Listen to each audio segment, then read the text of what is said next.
What you know, Alibis? Welcome to another episode of Pretty Lies and Alibis. I'm Gigi. Good to have you here. It's Thursday, July 24th. Hope you guys have had a good day so far.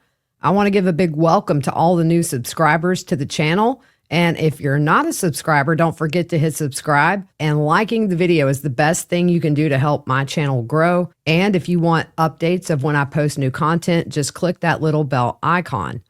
By the way, all the merch in the store is 10% off, and the link for that is in the description. So I've decided when I'm doing these files, I'm going to go in chronological order of the reports. I just think it gives the clearest picture of how the investigation progressed. There are some things I will leave out just because it's repetitive, or there was nothing of evidentiary value found in certain interviews or things like that. Also, I do not plan on revisiting the condition of the bodies when they were found. We did that yesterday, and I think once is more than enough. So let's pick up. This is a report from Captain Anthony Dollinger. On November 13th, 2022, at approximately 12:53 p.m., I arrived on scene at 1122 King Road and spoke with Sergeants Gunderson and Lawrence, who gave me a brief overview of the information gathered at that time. Sergeant Lawrence informed me the Idaho State Police were going to assist in the investigation and were organizing to respond to the scene. Sergeant Lawrence responded to the police department to begin interviews. I remained on scene awaiting further information. Approximately 1 hour later, a male approached the scene and began speaking with Sergeant Gunderson. I heard him state his daughter lived at 1122 King Road and he had been trying to get in touch with her but was unsuccessful. I also learned that his other daughter was nearby the scene. I asked if he and his daughter could come to the police department and speak with me. He agreed, and I returned to the police department. I contacted Sergeant Lawrence at the police department and asked if he had the names of the victims. Sergeant Lawrence did and gave me the list. I saw one of the victims' names was Xana Kernodle. I then met with the two of them in the interview room off of the police department lobby. Once in the room, I activated the audio and video recording equipment. I asked them for their information, and they both handed me their Arizona driver's licenses. After writing down their information, I asked the man what was the name of his other daughter. He told me her name was Xana. I then informed them that Xana was identified as one of the victims and that she was deceased. They both became very upset and were crying heavily. I asked them when was the last time they communicated with Xana. Her sister texted with her on November 11th, 2022 at approximately 5 p.m. She said the texts were brief and not of any substance. Her dad said he texted Xana on the 11th around 3:40 p.m. and she responded she was at work. He last spoke to Xana on the phone November 11th at approximately 11:40 p.m. when they spoke about going to the WSU football game. I asked where Xana worked and he said the Mag Greek. I asked both of them if Xana mentioned anything about having any issues with anyone or anything strange occurring lately. Both said Xana had not said anything. Her dad mentioned she had a boyfriend, Ethan, and they had been dating for around 6 months or so. Xana's dad had met Ethan's parents in passing that same weekend. He was in town visiting from Arizona, and it was Washington State University's parents' weekend. I asked them if there was anyone they wished for me to contact for them or if they wished to speak to anyone such as a member of clergy. Both told me no. I gave them my business card and informed them our detectives would be in contact with them in the near future. They then left the police department. I have to say, doing death notifications is something I could never do. You get that raw emotion, that shock, the immediate grief. Hats off to the men and women that have to do that job. The next report is from Sergeant Lawrence. The beginning of his report is about him responding to the scene around noon. He requested help in processing the crime scene from the Idaho State Police and also requested to Sergeant Gunderson that he needed someone from his team to go to the station and begin writing a search warrant. He did a walkthrough in the residence. He returned to the station and met with Sergeant Blaker and Corporal Payne. Detective Mowry was at the station, and Lawrence requested the three interview the occupants of the residence. There were also several friends of the deceased who had been with the deceased the night before and may have information of their whereabouts and who they were with prior to the murders. Those to be interviewed arrived to the police department around 1:30, and interviews started around 1:48 p.m. I put them in the training room and provided them with drinks and snacks. Captain Lanier arrived and asked how he could help. I requested he find officers that were not already tasked and complete a canvass of the neighborhood, and he took care of the neighborhood canvassing. At about 2:23 p.m., Xana's dad arrived at the police department. Captain Barrett informed me Ethan's family had been notified of Ethan's death. Captain Barrett asked me to take care of the death notifications for Maddie and Kaylee. Captain Barrett provided me with the information the university had on file for Maddie and Kaylee. So I called Kootenai County Dispatch since Kaylee and Maddie's home address was in that county. I provided the dispatcher the address for Kaylee and Maddie that was on file with the university. Redacted told me she had the names of the residents at Kaylee's address. I requested a death notification for them. I was contacted by Deputy Mitch Jam from Kootenai County Sheriff's Office, and he asked what he could tell the parents. I informed him we knew very little at this time. A short time later, Deputy Jan called and told me when he arrived to give notification, the parents were already aware.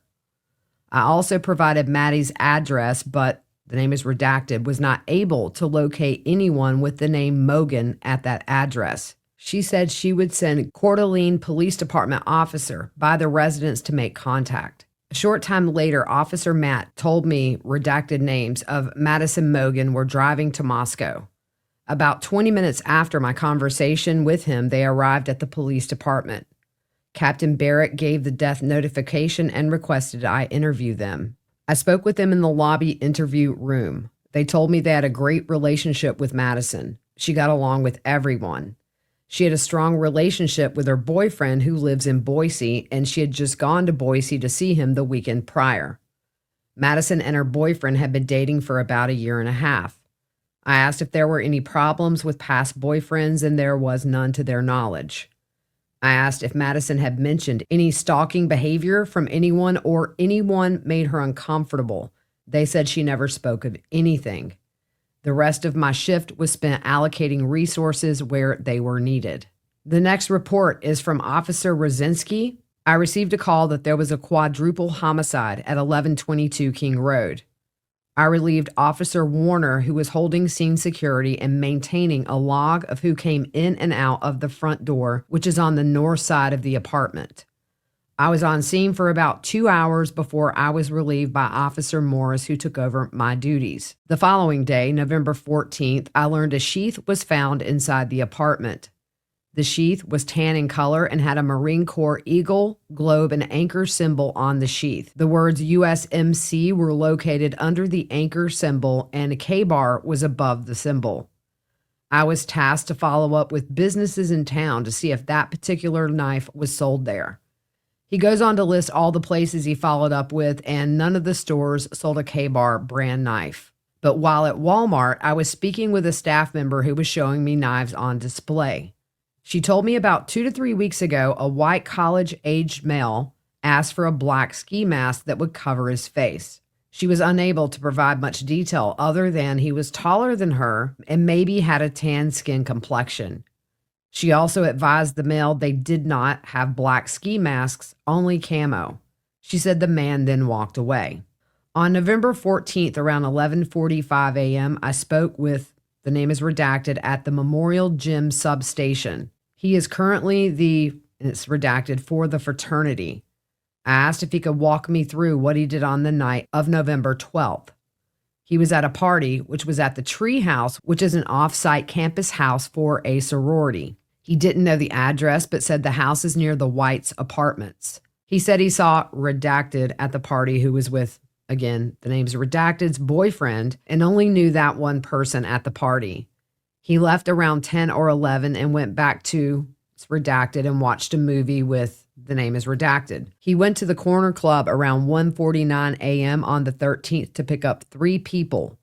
they were alone and not with anyone. He dropped the three back at their apartment on King Road, and afterwards he went back home. The next report is from Aaron Morris. On November 14th, he responded to King Road regarding a follow-up. He says, I took note of who came and went from the scene. Idaho State Police detectives, Sergeant Blaker, Detective Vargas, and prosecuting attorneys entered the residence. Redacted arrived shortly after with her cadaver dogs to attempt and locate a blood trail from the residence. Everyone cleared the scene and the residence was secured again at 2:21. I stood by on scene for security until relieved. I cleared the residence at 4 p.m. when I was relieved. The next report is from a Detective Hathaway. On November 14th, about 10:42 p.m., dispatch advised they forwarded a call to my cell phone. My phone briefly started to ring but suddenly stopped. For some reason, the call was forwarded to voicemail before I could answer. When the voicemail came through to my phone, I learned it was from, the name is redacted. The voicemail said, hey, how's it going? My name is redacted. I just wanted to make a statement to you guys because I was close friends with Maddie.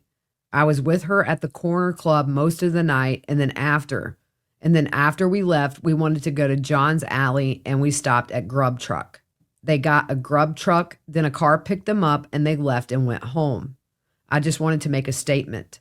I don't know if anything is helpful, but I was just with them for a little bit, so if I can be of any help, I would like to. Give me a call. Thank you.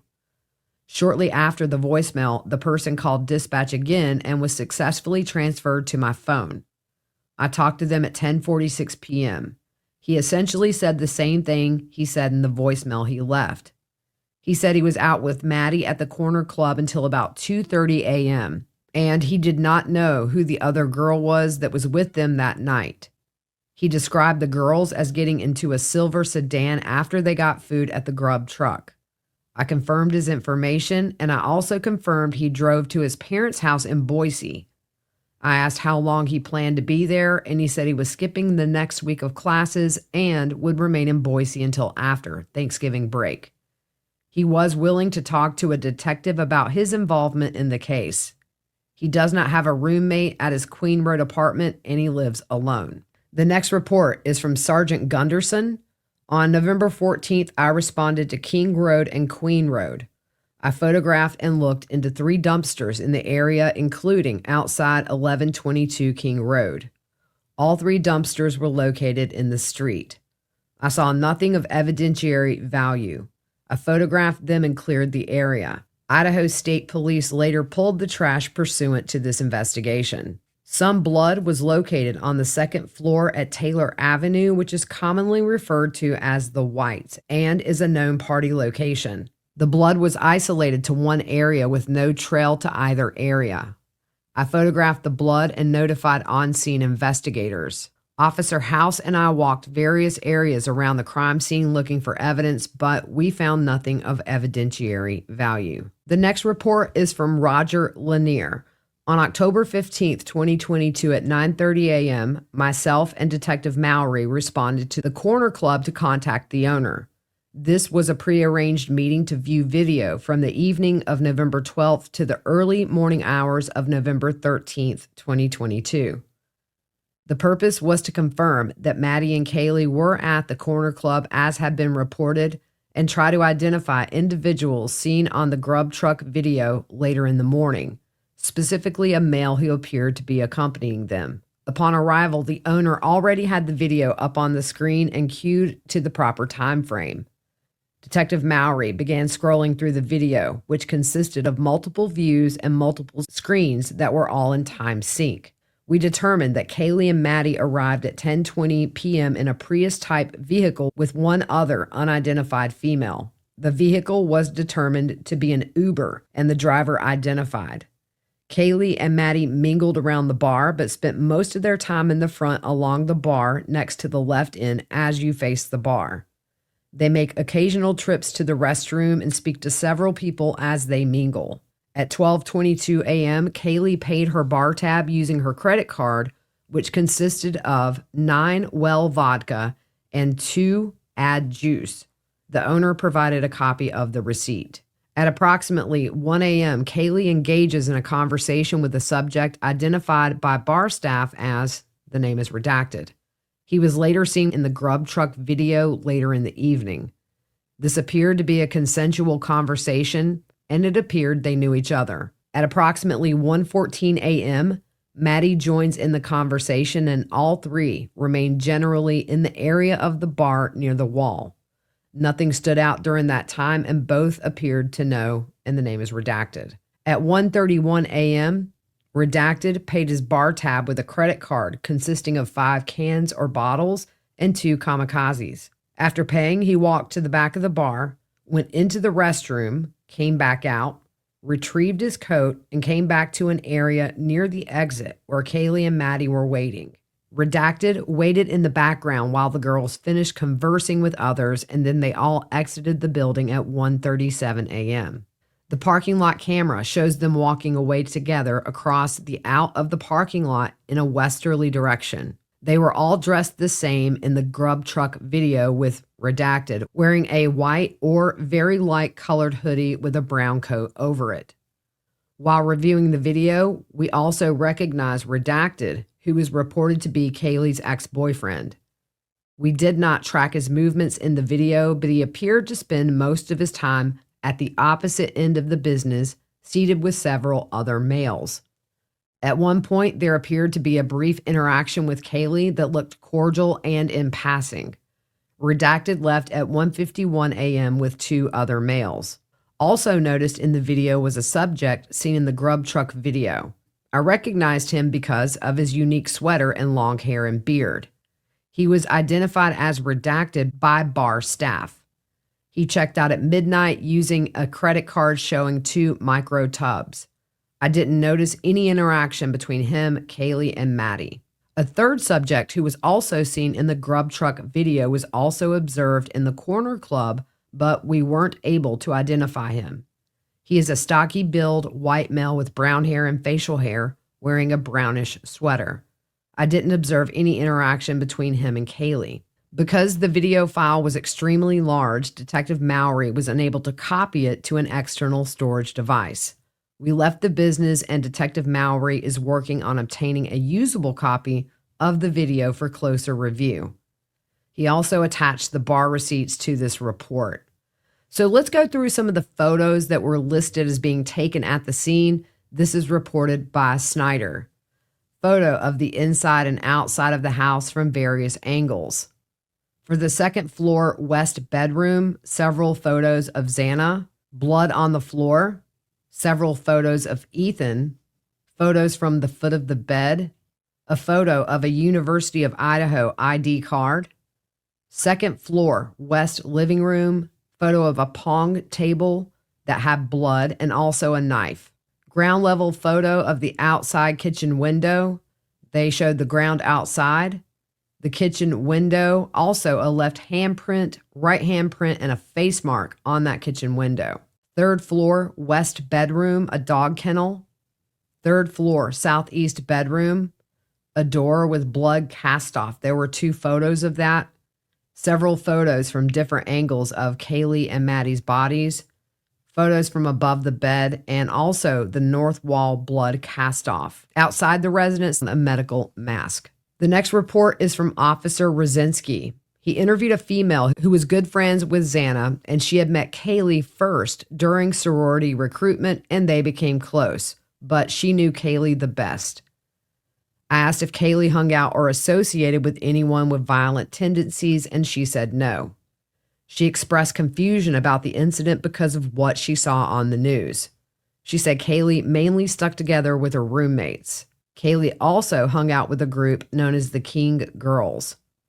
I asked if any of the victims had issues with anyone, and she said Kaylee was unproblematic and peaceful, and she could not imagine someone with violent tendencies around her. She also felt the same about Maddie.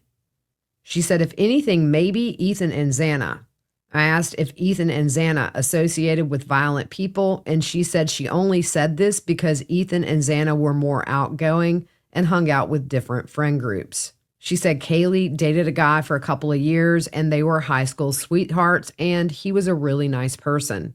She spoke to Kaylee a couple of days before the incident and said Kaylee met a guy from Texas who was already living in Texas and they were going to be roommates.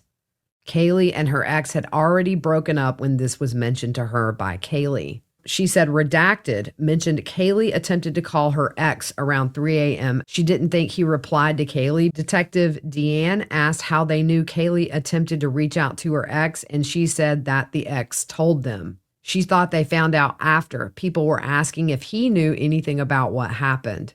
Detective Deanne asked if Maddie had a boyfriend, and she said yes, and they're still together. She doesn't think they had problems, and he was a good guy. When asked what he looked like, she said he was around 5'7" and balding with brown hair and had a skinny build. And Kaylee and Maddie were the closest out of all of the roommates. As far as the corner club, she heard a guy got kicked out for being creepy to Maddie, but others who were there may have more information.